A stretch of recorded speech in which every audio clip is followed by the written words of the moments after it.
एकनाथ शिंदे खरं बोलतायत की राहुल गांधी खरं बोलतायत? कारण की एकनाथ शिंदे कालच म्हणाले, राहुल गांधी देशामध्ये अराजकता पसरवण्याचं काम करतायत. पंतप्रधान मोदी यांच्या घराबाहेर घातपात घडवण्याचा त्यांचा प्रयत्न होता. पण यावरती राहुल गांधींनी जे उत्तर दिलं ते देखील सर्वांनी ऐकायला हवं. त्याचं झालं असं की 2 दिवस अगोदर राहुल गांधींनी एक पत्रकार परिषद घेतली. ज्या दिवशी लोकसभेचं अधिवेशन संपलं त्याच दिवशी ही पत्रकार परिषद घेतली होती. त्या पत्रकार परिषदमधून त्यांनी काही धक्कादायक खुलासे केले. त्यानंतर मुख्यमंत्री देवेंद्र फडणवीस यांनी राहुल गांधी छिछोरेपणा करतायत असं म्हणाले. दुसरीकडे एकनाथ शिंदे म्हणाले, राहुल गांधी फक्त नकल करतायत, त्यांना काहीही येत नाही. पण राहुल गांधींनी असे कोणते प्रश्न विचारलेत ज्यामुळे मुख्यमंत्री आणि उपमुख्यमंत्री त्यांच्यावरती तुटून पडलेत? चला पण या व्हिडिओमधून जाणून घेऊ. बघा, लोकसभेचं अधिवेशन चालू होतं. 20 जुलैपासून अधिवेशन चालू झालं होतं. 13 ऑगस्टपर्यंत अधिवेशन होतं. या अधिवेशनामध्ये राहुल गांधींनी काही प्रश्न उपस्थित केले. ते म्हणजे दिल्लीच्या जंतर मंतरवरती झालेल्या आंदोलनाबद्दल. विद्यार्थ्यांवरती लाठीचार्ज करण्याचे आदेश कोणी दिले? पॅलेट गन वापर करण्याचे आदेश कोणी दिले? याचं उत्तर गृहमंत्री अमित शहा यांनी द्यायला हवं. आता या प्रश्नाच्या उत्तरासाठी अमित शहा गेले 23 दिवस अधिवेशनामध्ये आलेच नाहीत. बरं, हे प्रश्न फक्त एकट्या राहुल गांधींचे नव्हते, देशातील विद्यार्थ्यांचे होते आणि तरुणांचे होते. देशातील तरुण मुलं विचारतात, कॉक्रोच जनता पार्टीचे प्रवक्ते विचारतात, लाठीचार्ज करण्याचे आदेश कोणी दिले आणि पॅलेट गन वापरण्याचे आदेश कोणी दिले? याचं उत्तर अमित शहांनी द्यायला हवं. पण त्याचं उत्तर आत्तापर्यंत अमित शहांनी दिलेलं नाही आणि केंद्र सरकारच्या एकाही मंत्र्यांनी त्याच्यावरती अजून उत्तर दिलेलं नाही. अशामध्येच लोकसभेचं अधिवेशन संपताच राहुल गांधींनी एक पत्रकार परिषद घेतली. त्या पत्रकार परिषदेनंतर मुख्यमंत्री फडणवीस आणि उपमुख्यमंत्री शिंदे हे राहुल गांधींवरती तुटून पडले. अगोदर ते काय म्हणाले ते ऐकू, त्यानंतर राहुल गांधींनी काय उत्तर दिलं ते ऐकू. नेहमीच देशाच्या प्रधानमंत्र्यांवर, मोदीजींवर आरोप करत असतात. देशातही करतात, विदेशात गेल्यानंतरही करतात. आणि मोदीजी 2014ला प्रधानमंत्री झाले त्यानंतर या देशाला जे काही पूर्ण जगभरामध्ये आपल्या देशाचा नावलौकिक वाढला आहे आणि आपला देश आर्थिक महासत्तेकडे चालला आहे. खऱ्या अर्थाने याचा अभिमान आपल्या सर्वांनाच असला पाहिजे, सत्ताधारी पक्षाला पण आणि विरोधी पक्षाला पण. दुर्दैवाने या ठिकाणी विरोधी पक्षाला आपल्या सरकारचं जे काम आहे ते देशाचं काम, देशाची प्रगती पाहवत नाही.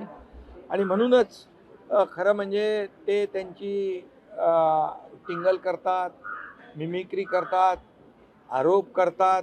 मी आपल्याला सांगू इच्छितो की मोदीजींना जे त्यांनी जगभरातल्या देशांबरोबर जे चांगले संबंध ठेवले त्यामुळे 34-35 देशांनी त्यांना सर्वोच्च पुरस्कार देखील दिला. आता हे 34-35 देशांनी प्रधानमंत्री मोदींना सर्वोच्च पुरस्कार दिला आहे. खऱ्या अर्थाने देशाचा गौरव आहे, देशाचा अभिमान आहे. परंतु दुर्दैवाने ही पोटदुखी विरोधकांना आहे. आणि जेव्हा जगभरामध्ये तेलाची टंचाई सगळीकडे होती त्यावेळेस मोदीजींच्या इतर देशांबरोबर असलेले जे चांगले संबंध होते त्यामुळे आपल्याला कुठलाही त्रास भारताला झाला नाही. हे देखील याची देखील नोंद घ्यावी लागेल. आणि भारताचा डंका जगभरामध्ये या ठिकाणी अभिमानाने वाजवला जातो आहे. आणि भारत एक विकसित भारत 2047 तर जे काही संकल्प घेऊन मोदीजी काम करत आहेत हे देखील यांना पाहवत नाही. म्हणून मी एवढंच सांगेन की खऱ्या अर्थाने विरोधी पक्षनेत्यांनी या जंतर मंतरच्या आंदोलनाच्या वेळी देखील जंतर मंतरवर न जाता प्रधानमंत्री मोदीजी यांच्या निवासस्थानावर त्यांनी आंदोलन केलं. हे देखील खऱ्या अर्थाने त्यांच्या मनामध्ये काहीतरी घातपात घडवण्याची शक्यता नाकारता येत नाही. मी पूर्वी देखील याच्यावर बोललेलो आहे. परंतु आता जे काही ते अगदी म्हणजे अशा याच्यावर उतरलेले आहेत की ते मिमिक्री करू लागलेले आहेत. आता विरोधी पक्ष नेता मिमिक्री करू लागला तर खऱ्या अर्थाने त्यांना काय म्हणायचं? आपण मिमिक्री आर्टिस्ट म्हणायचं, काय म्हणायचं? असा देखील माझा सवाल आहे. आणि देशाचा प्रधानमंत्री, देशाचे प्रधानमंत्री देशाचे गृहमंत्री यांची संसद याच्यामध्ये संसदेच्या आवारामध्ये माकडं घेऊन जाणं, टिंगल करणं ही कुठली लोकशाही आहे? त्यांना गृहमंत्री अमित भाईंचे चर्चा करायची होती, उत्तर पाहिजे होतं. अमित भाईंनी सांगितलं मी उत्तर द्यायला तयार आहे, परंतु हे सगळे पळपुटे लोक आहेत. हे चर्चेला घाबरतात आणि चर्चा केली तर त्यांचं पितळ उघडं पडेल, त्यांचे काळे कारनामे उघड पडतील, ते एक्सपोज होतील, ही त्यांना भीती आहे. कारण 2014 पूर्वीचा भारत सगळ्या देशाने पाहिलेला आहे, 140 कोटी जनतेने पाहिलेला आहे. त्यामुळे त्यांचं उत्तर जे आहे हे उत्तर ते ऐकू शकणार नाहीत आणि त्यांना ऐकता येणार नाही. अशा प्रकारचा काळा इतिहास जो आहे काँग्रेसचा, तो काँग्रेसचा काळा इतिहास अमित भाईंनी काढला असता आणि त्यांना उघडं पाडलं असतं, ही भीती होती. म्हणून चर्चेविना ते पळून गेले. या ठिकाणी देशाचा पैसा, जनतेचा पैसा या अधिवेशनामध्ये खर्च झाला, याला जबाबदार काँग्रेस सरकार आहे. लोकसभेचे विरोधी पक्षनेते श्री राहुल गांधी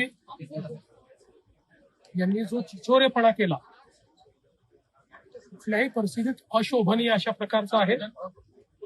ज्या प्रकारे देशाच्या प्रधानमंत्र्याचा तर अपमान केलाच, पण त्याचवेळी इटलीच्या महिला राष्ट्रप्रमुखाचा इतक्या खालच्या दर्जाला जाऊन त्यांनी जो अपमान केला, या देशामध्ये अशी चिचोरगिरी यापूर्वी कुठल्याही नेत्याने केली नव्हती. गल्लीतले नेते देखील अशा पद्धतीने वागत नाहीत.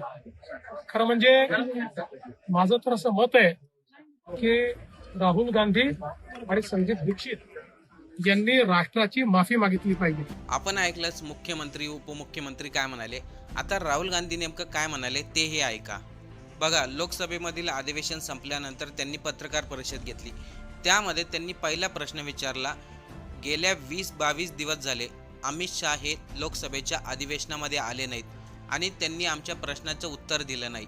आज देशातील विद्यार्थी तरुण प्रश्न विचारतोय, पॅलेट गन वापरण्याचे आदेश कोणी दिले याचं उत्तर अमित शहा देत नाही. राहुल गांधी पुढे असं म्हणाले, मोदी आणि अमित शहा हे माझ्या प्रश्नाला इतके का घाबरलेत? ते तोंड लपून का पळत आहे? त्यांना प्रश्नांचे उत्तर द्यायला का जमत नाही? जर तुमच्याकडून काही चुकी झाली नाहीत तर मग का घाबरतायत? सरळ सांगा, पॅलेट गन वापरण्याचे आदेश कोणी दिलेत? ते पुढे म्हणाले, या प्रश्नाचं उत्तर देण्याऐवजी भाजपचे खासदार, आमदार, मंत्री वेगळ्या मुद्द्यावरती लोकांचं लक्ष वेधतायत. म्हणजे मेन मुद्दा, मेन प्रश्न बाजूला राहतो आणि भाजपचे नेते दुसऱ्या मुद्द्याकडे लोकांना घेऊन जातात.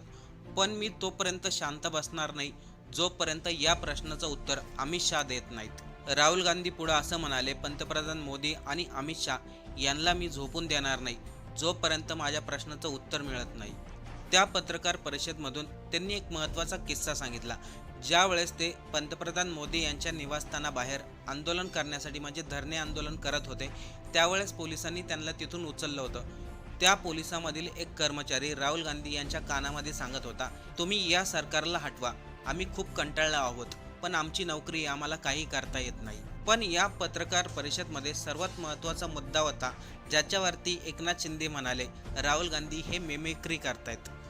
तो मुद्दा म्हणजे पंतप्रधान मोदींचा. आता आपण अनेक व्हायरल व्हिडिओमध्ये पाहत असाल, पंतप्रधान मोदी हे जेव्हा जेव्हा परदेशाच्या दौऱ्यावरती जातात तेव्हा तिथे गेल्यानंतर ते पंतप्रधानांची गळाभेट घेतात. त्या स्टेजवरती राहुल गांधी यांनी त्यांच्या कार्यकर्त्याची गळाभेट घेतली, परंतु त्यांनी त्यांच्या भाषणामध्ये मेलोनी या शब्दाचा कुठेही वापर केला नाही. ते म्हणाले, गळाभेट घेणं म्हणजे परराष्ट्र धोरण नव्हे. मोदी प्रत्येक राज्यातील पंतप्रधानांची गळाभेट घेतात आणि त्यांना आपला मित्र समजतात. गळाभेट घेतली म्हणून कोणी आपला मित्र होत नसतो. जेव्हा इराणचं युद्ध चालू होतं तेव्हा भारताला एक संधी होती, कारण की भारत हा इराणचाही मित्र आहे, अमेरिकेचा भागीदार आहे आणि रशियाचाही जुना मित्र आहे. अशा परिस्थितीमध्ये भारताने मध्यस्थी केली असती, युद्ध थांबवलं असतं तर भारताचं नाव पुढे गेलं असतं. पण ही संधी पाकिस्तानने साधली. या संधीमध्ये पंतप्रधान मोदी हे शांत राहिले. एवढंच काय, राहुल गांधी पुढे असंही म्हणाले, पंतप्रधान मोदी यांच्या ऑफिसमध्ये काही अशी लोक आहेत जी त्यांची माहिती माझ्यापर्यंत आणून देतात. ते RSS संघाबद्दल देखील बोलले. ते म्हणाले, मला RSSचे विचार आवडत नाही, पण त्यांचा आवाज कोणीही बंद करू शकत नाही. राहुल गांधी म्हणाले, RSSने सत्यासाठी लढावं, मी त्यांच्या पाठीमागे उभा राहील. म्हणजे या पूर्ण भाषणामध्ये जर पाहिलं तर राहुल गांधी यांनी मुख्य प्रश्न विचारलेत, जे गेल्या 25 दिवसापासून विचारले जात आहेत. विद्यार्थ्यांवरती लाठीचार्ज करण्याचे आदेश कोणी